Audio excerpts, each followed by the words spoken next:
بسم الله الرحمن الرحيم الحمد لله الذي أنزل على عبده الكتاب ولم يجعل له عوجا قيما لينذر بأسا شديدا من لدنه ويبشر المؤمنين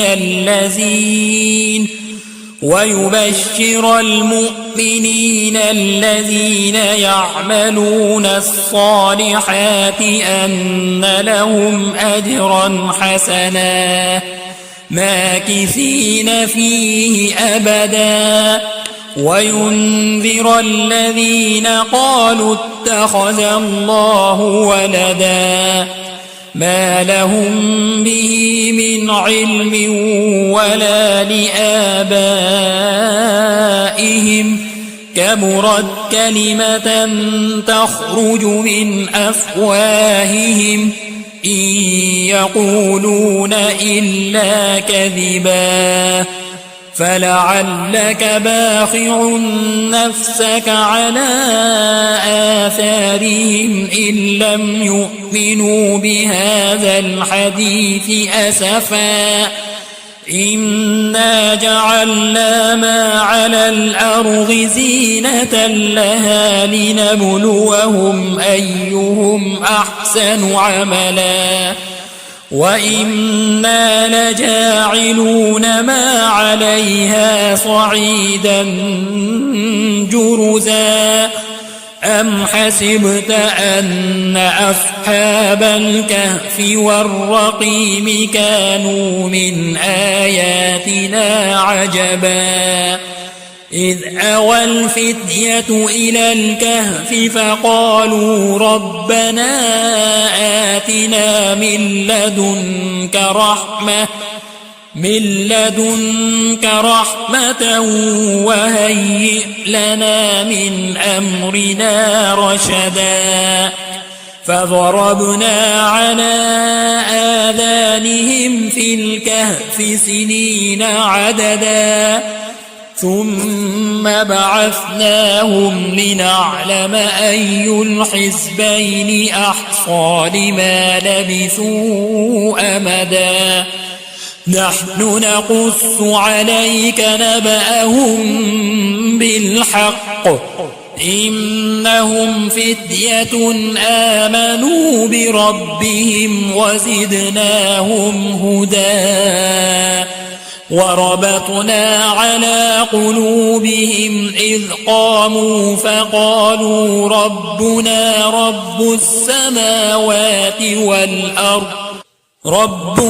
رب السماوات والأرض لن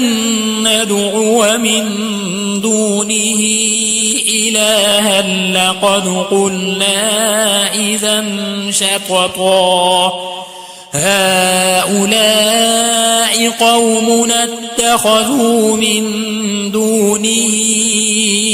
آلهة لولا يأتون عليهم بسلطان بين فمن أظلم ممن افترى على الله كذبا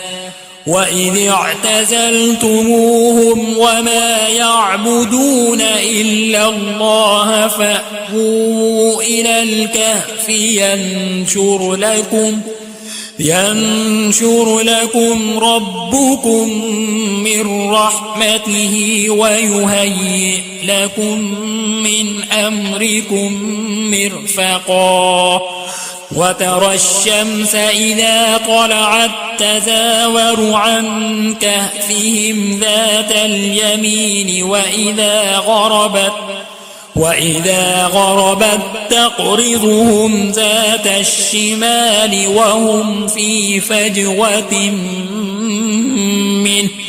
ذلك من آيات الله من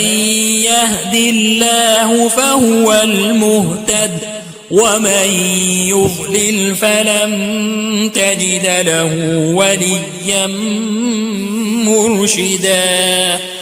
وتحسبهم أيقاظا وهم رقود ونقلبهم ذات اليمين وذات الشمال وكلبهم باسط ذراعيه بالوصيد لئن اطلعت عليهم لوليت منهم فرارا ولملئت منهم رعبا وكذلك بعثناهم ليتساءلوا بينهم قال قائل منهم كم لبثتم قالوا لبثنا يوما أو بعض يوم قالوا ربكم أعلم بما لبثتم فابعثوا أحدكم بورقكم هذه إلى المدينة فلينظر أيها أزكى طعاما فليأتكم برزق منه وليتلطف ولا يشعرن بكم أحدا إنهم إن يظهروا عليكم يرجموكم أو يعيدوكم في ملتهم ولن تفلحوا إذا أبدا وكذلك أعثرنا عليهم ليعلموا أن وعد الله حق وأن الساعة لا ريب فيها إذ يتنازعون بينهم أمرهم فقالوا ابنوا عليهم بنيانا ربهم أعلم بهم قال الذين غلبوا على أمرهم لنتخذن عليهم مسجدا سيقولون ثلاثة رابعهم كلبهم ويقولون خمسة سادسهم كلبهم رجما بالغيب ويقولون سبعة وثامنهم كلبهم قل ربي أعلم بعدتهم ما يعلمهم إلا قليل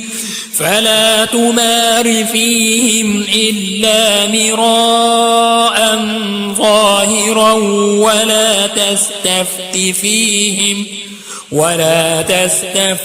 فيهم منهم أحدا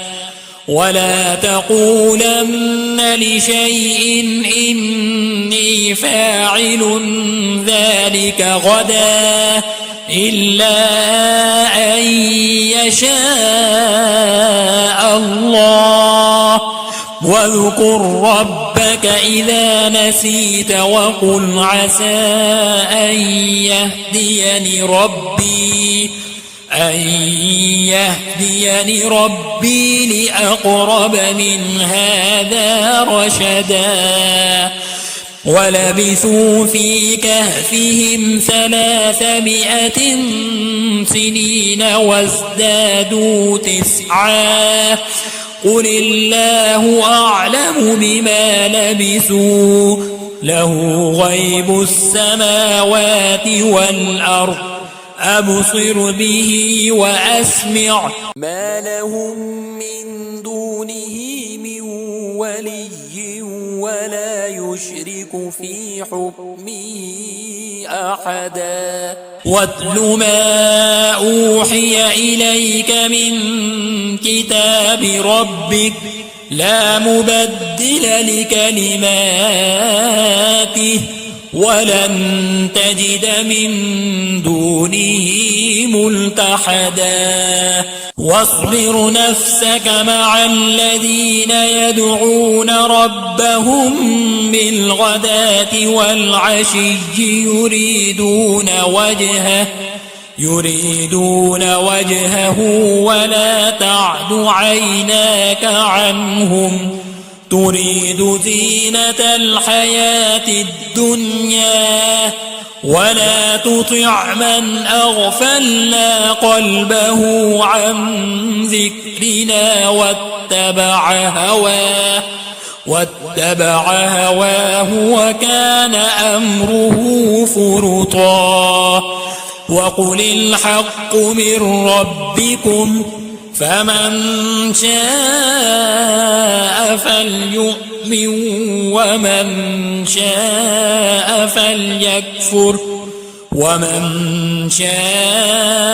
فليكفر إنا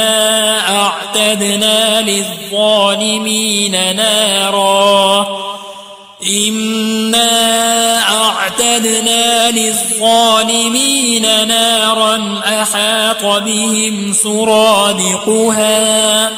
وإن يستغيثوا يغاثوا بماء كالمهل يشوي الوجوه بئس الشراب وساءت مرتفقا إن الذين آمنوا وعملوا الصالحات إنا لا نضيع أجر من أحسن عملا أولئك لهم جنات عدن تجري من تحتهم الأنهار يحلون فيها من أساور من ذهب ويلبسون ثيابا خضرا من سندس واستبرق متكئين فيها على الأرائك نعم الثواب وحسنت مرتفقا واضرب لهم مثل الرجلين جعلنا لأحدهما جنتين من أعناب وحففناهما بنخل وجعلنا بينهما زرعا كلتا الجنتين آتت أكلها ولم تظلم منه شيئا وفجرنا خلالهما نهرا وكان له ثمر فقال لصاحبه وهو يحاوره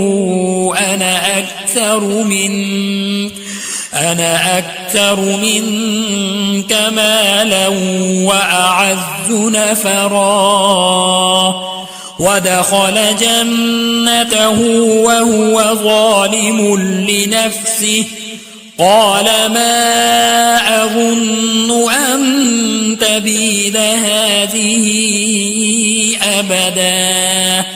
وما أظن الساعة قائمة ولئن رددت إلى ربي لأجدن خيرا منها منقلبا قال له صاحبه وهو يحاوره أكفرت بالذي خلقك من تراب ثم من نطفة ثم سواك رجلا لكن هو الله ربي ولا أشرك بربي أحدا ولولا إذ دخلت جنتك قلت ما شاء الله لا قوة إلا بالله إن ترني أنا أقل منك مالا وولدا فعسى ربي أن يؤتيني خيرا من جنتك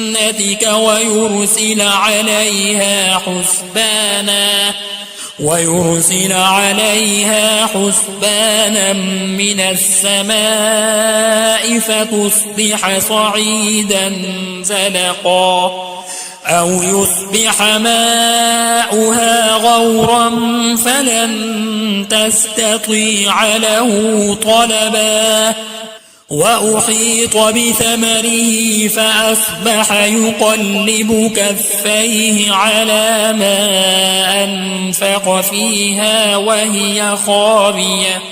وهي خاوية على عروشها ويقول يا ليتني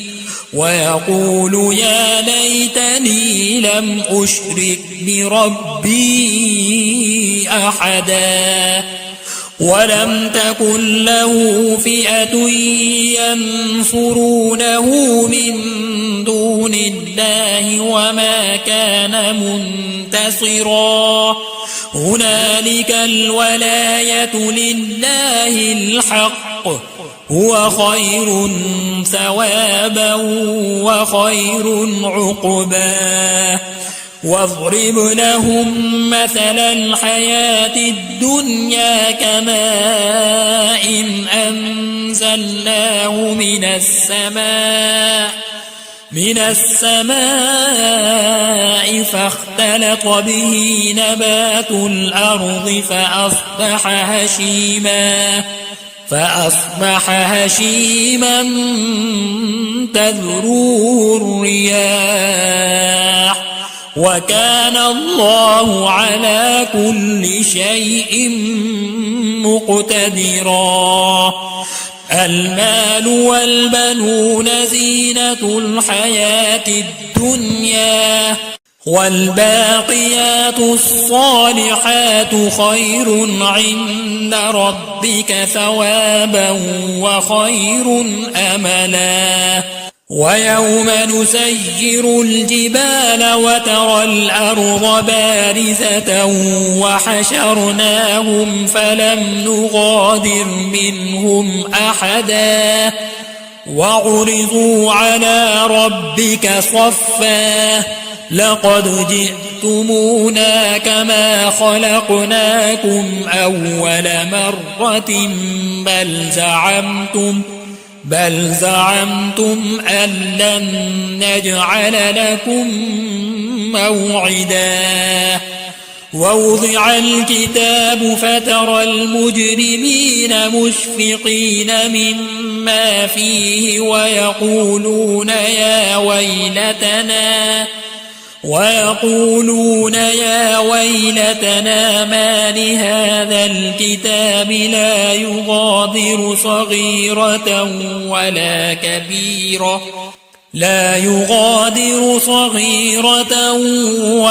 كبيرة إلا أحصاها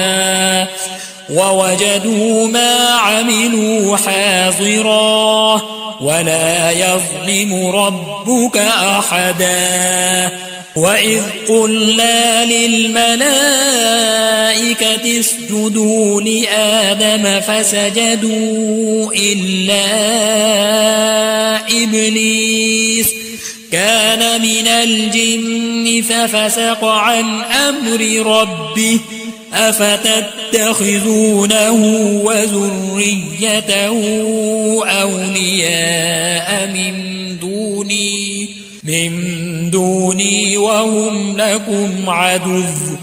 بئس للظالمين بدلا ما أشهدتهم خلق السماوات والأرض ولا خلق أنفسهم ولا خلق أنفسهم وما كنت متخذ المضلين عضدا ويوم يقول نادوا شركائي الذين زعمتم فدعوهم فلم يستجيبوا لهم وجعلنا بينهم موبقا ورأى المجرمون النار فظنوا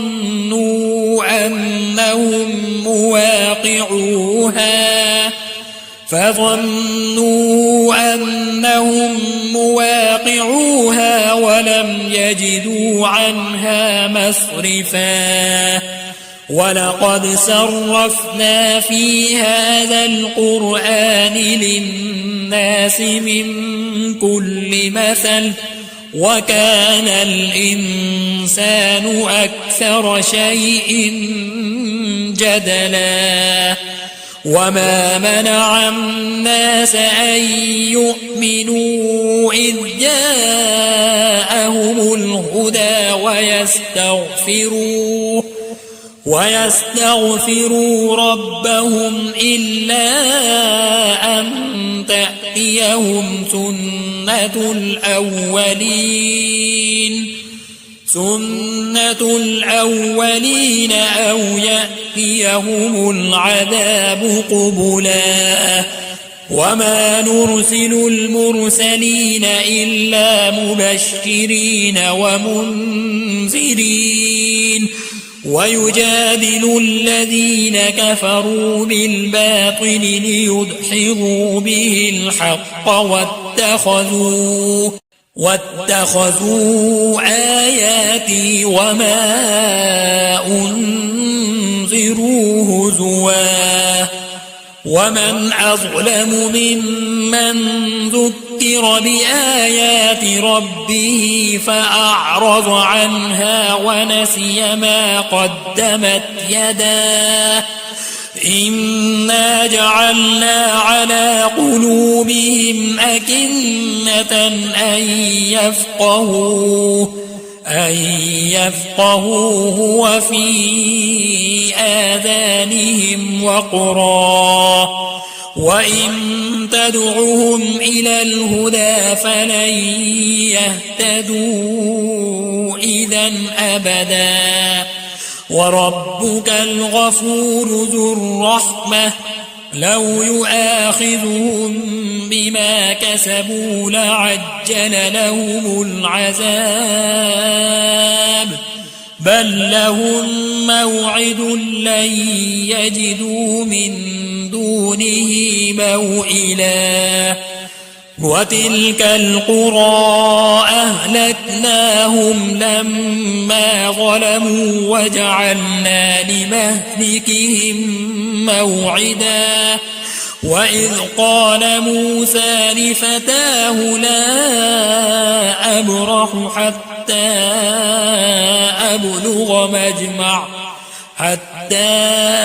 أبلغ مجمع البحرين أو أمضي حقبا فلما بلغا مجمع بينهما نسيا حوتهما فاتخذ سبيله في البحر سربا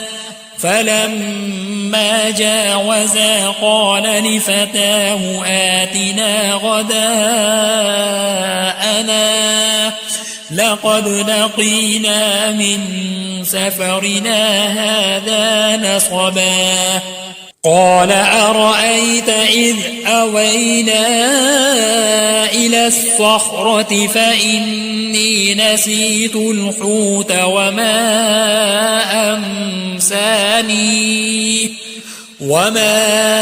أنسانيه إلا الشيطان أن أذكره واتخذ سبيله في البحر عجبا قال ذلك ما كنا نبغ فارتدا على آثارهما قصصا فوجدا عبدا من عبادنا آتيناه رحمة من عندنا وعلمناه من لدنا علما قال له موسى هل أتبعك على أن تعلمني مما علمت رشدا قال إنك لن تستطيع معي صبرا وكيف تصبر على ما لم تحط به خبرا قال ستجدني إن شاء الله صابرا ولا أعصي لك أمرا قال فإن اتبعتني فلا تسألني عن شيء حتى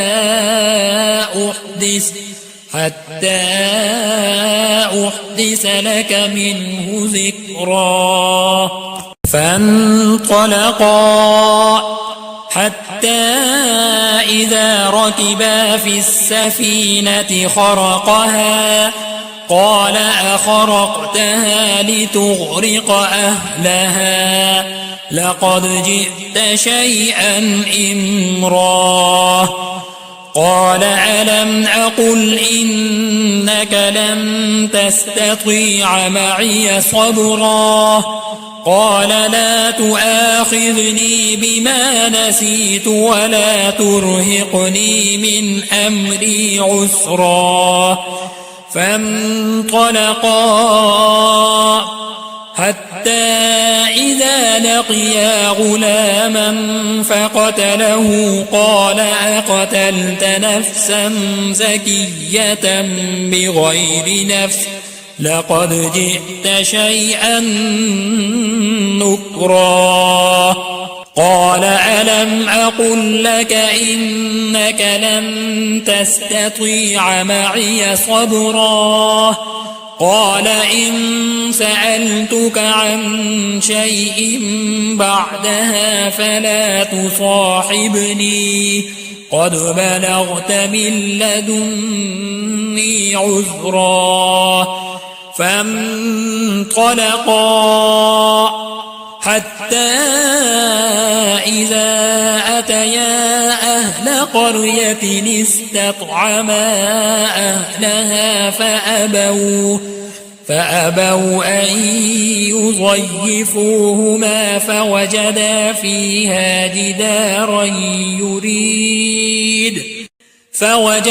فيها جدارا يريد أن ينقض فأقامه قال لو شئت لاتخذت عليه أجرا قال هذا فراق بيني وبينك سأنبئك بتأويل ما لم تستطع عليه صبرا أما السفينة فكانت لمساكين يعملون في البحر فأردت أن أعيبها وكان وراءهم ملك يأخذ كل سفينة غصبا وأما الغلام فكان أبواه مؤمنين فخشينا أن يرهقهما طغيانا وكفرا فأردنا أن يبدلهما ربهما خيرا منه زكاة وأقرب رحما وأما الجدار فكان لغلامين يتيمين في المدينة وكان تحته كنز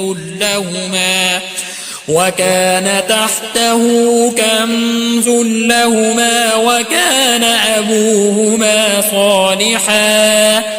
فأراد ربك أن يبلغا أشدهما ويستخرجا كنزهما رحمة من ربك وما فعلته عن أمري ذلك تأويل ما لم تسطع عليه صبرا ويسألونك عن ذي القرنين قل سأتلو عليكم منه ذكرا إنا مكنا له في الأرض وآتيناه من كل شيء سببا فأتبع سببا حتى إذا بلغ مغرب الشمس وجدها تغرب في عين حمئة ووجد عندها قوما قلنا يا ذا القرنين إما أن تعذب وإما أن تتخذ فيهم حسنا قال أما من ظلم فسوف نعذبه ثم يرد إلى ربه فيعذبه عذابا نكرا وأما من آمن وعمل صالحا فله جزاء الحسنى وسنقول له من أمرنا يسرا ثم أتبع سببا حتى إذا بلغ مطلع الشمس وجدها تطلع على قوم لم نجعل لهم من دونها سترا كذلك وقد أحطنا بما لديه خبرا ثم أتبع سببا حتى إذا بلغ بين السدين وجد من دونهما قوما لا يكادون يفقهون قولا قالوا يا ذا القرنين إن يأجوج ومأجوج مفسدون في الأرض فهل نجعل لك خرجا على أن تجعل بيننا وبينهم سدا قال ما مكني فيه ربي خير فأعينوني بقوة أجعل بينكم وبينهم ردما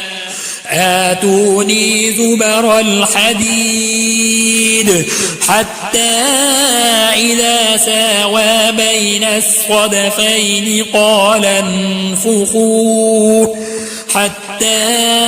إذا جعله نارا قال آتوني أفرغ عليه قطرا فما استطاعوا أن يظهروه وما استطاعوا له نقبا قال هذا رحمة من ربي فإذا جاء وعد ربي جعله دكا وكان وعد ربي حقا وتركنا بعضهم يومئذ يموج في بعض ونفخ في الصور فجمعناهم جمعا وعرضنا جهنم يومئذ للكافرين عرضا الذين كانت أعينهم في غطاء عن ذكري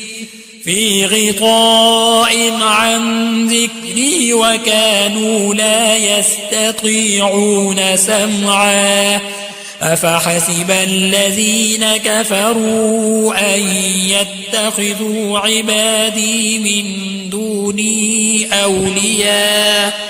إنا أعتدنا جهنم للكافرين نزلا قل هل ننبئكم بالأخسرين أعمالا الذين ضل سعيهم في الحياة الدنيا وهم يحسبون أنهم يحسنون صنعا أولئك الذين كفروا بآيات ربهم ولقائه فحبطت أعمالهم فلا نقيم لهم يوم القيامة وزنا ذلك جزاؤهم جهنم بما كفروا واتخذوا آياتي ورسلي هزوا إن الذين آمنوا وعملوا الصالحات كانت لهم جنات الفردوس نزلا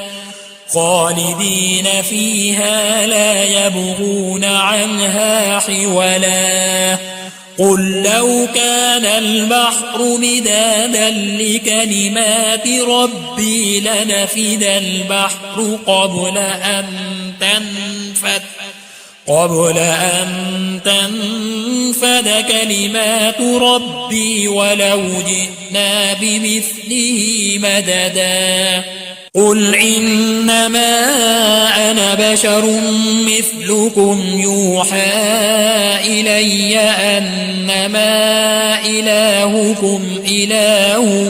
واحد فمن كان يرجو لقاء ربه فليعمل عملا